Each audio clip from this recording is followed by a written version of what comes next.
Venezuela. Here's correspondent Jennifer London.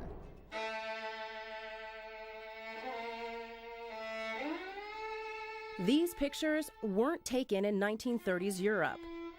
It's almost like going back in time to the time of Hitler and the time of Stalin. Nor were they taken in a Middle Eastern country with a history of anti-Jewish sentiment. The message is, we don't like you. Rather, these photos were taken over the past year in Venezuela, where the Jewish community says anti-Semitism is not only widespread, I'm thought of as an enemy of the government, but stems from the highest levels of government.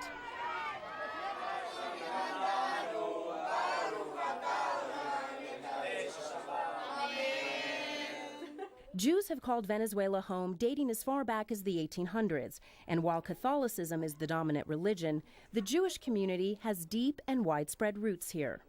Can you tell me a little bit about the Jewish community in Caracas? What's it like? great, highly organized, very committed, a lot of solidarity within the Jewish community. The rabbi usually stands over there. Pinhas Brenner is one of Venezuela's chief rabbis. We have scrolls of the Torah. You know, we have about 15 scrolls probably here. Women usually sit upstairs. Venezuela should be very grateful to its Jews because they are tremendous professionals, builders of this country, contributors to the welfare of the country. To the country, they have done a lot of good. During World War II, the community multiplied quickly, growing to more than 20,000. Susie, you're originally from Austria, is that correct? Yes, from Vienna. Yes.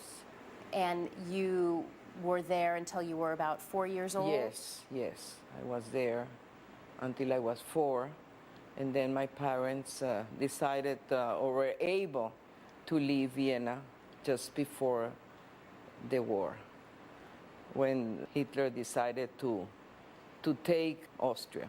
In 1939, Susie Aglicki and her family fled Europe with 250 other Jews, but no country would accept their ship until they reached Venezuela.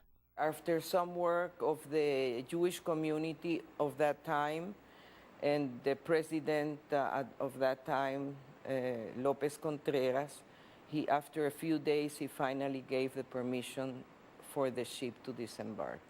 I have a memory from the time we arrived in Puerto Cabello, because we were taken on a bus to Caracas.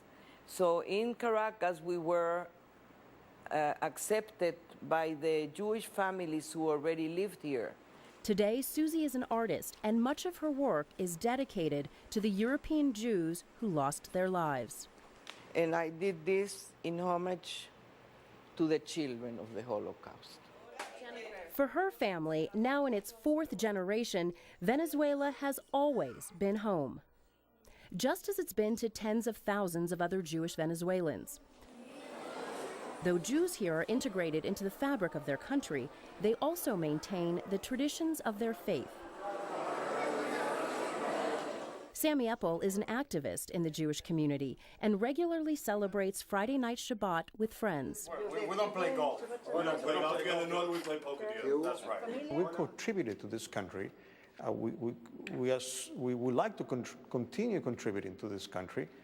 And we like our children and grandchildren to grow up in here. But Eppel says over the past few years, it's become clear that may not be possible. In my case, I feel a duty also to say it like it is. Being afraid, of course, I'm afraid. I have a family, I have children. I've been threatened. And so has the entire Jewish community. In February 2009, a grenade was thrown into this synagogue, Beth Shemuel. No arrests were made. Even though no one was hurt, the Jewish community was terrified because it came on the heels of an attack on the largest synagogue in Caracas just 2 weeks earlier. It was in the middle of the night at the end of January 2009 when 15 armed men stormed the Tiferet synagogue, overtaking the security guards. They entered the sanctuary here and they ransacked it. They took the Torah scrolls from their sacred place and they threw them on the floor. They went through the private studies, and on the outside, they spray painted anti-Semitic messages. The security is extremely tight here today because of attacks like this. And although we were allowed inside, they asked us not to film anything on the outside. And when I was arriving here today, I was so surprised to see that there is still anti-Semitic graffiti outside the synagogue walls. The Star of David insignias that decorate the walls have been spray painted through. And when you see that, you really start to understand why the Jewish community says they live in fear here. These aren't just random acts committed by petty criminals. The attacks are systematic, organized, coordinated. Who would go into a synagogue to raid it and write death to the Jews? Is that what a common criminal does? I don't think so. This is what a fanatic does. Now, that raid was perpetrated by a group that must have been highly trained in some kind of undercover activities of assault.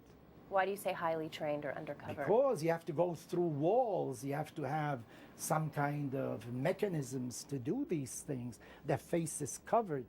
I understand that you assault a bank because you want to rob it. What do you want to do in the synagogue? What are you going to take? A Torah? A silver crown? Are you going to risk for that in the middle of the night? And we have guards there in the synagogue. Yeah, they overpowered them in no time. A week later, 11 men were arrested, and the government claimed this was a simple burglary at the hands of delinquents. But nothing of value was stolen. Death to the Jews, it said in the synagogue. That's what they left the message. Those were common thieves. Whom are you trying to convince? One has to be an idiot to believe that. And how do you solve a crime in a few days? Brenner says the government didn't try and solve the attack because the government was responsible. And what's more, Brenner says, the violence against the Jewish community is part of a pattern perpetrated by the government. That pattern also includes multiple police raids on Hebraica, the center of Jewish life in the Venezuelan capital of Caracas. Part social club, part rec center, part school. Nearly every Jew who lives here belongs. And in the past 6 years, it's been raided twice. The first time, 25 armed police stormed the high school on an unfounded suspicion that it was involved in the assassination of a government official.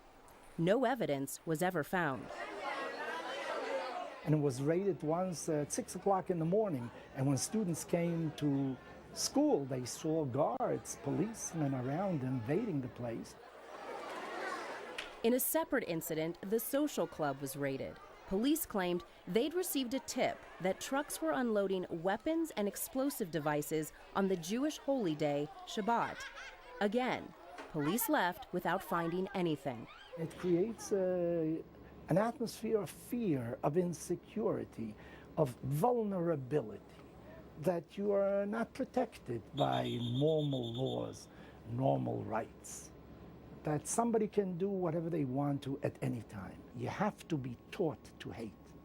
You have to be taught. And unfortunately, in Venezuela, we're being taught to hate. Who is teaching this hate? The government. No question about it. What we have today is a state-sponsored negative attitude toward the Jewish community, toward the Jewish state, toward the Jewish people in general. To this date, I don't think that the Venezuelan is anti-Semitic. I don't think so. But you believe the government is? I have no doubt about it.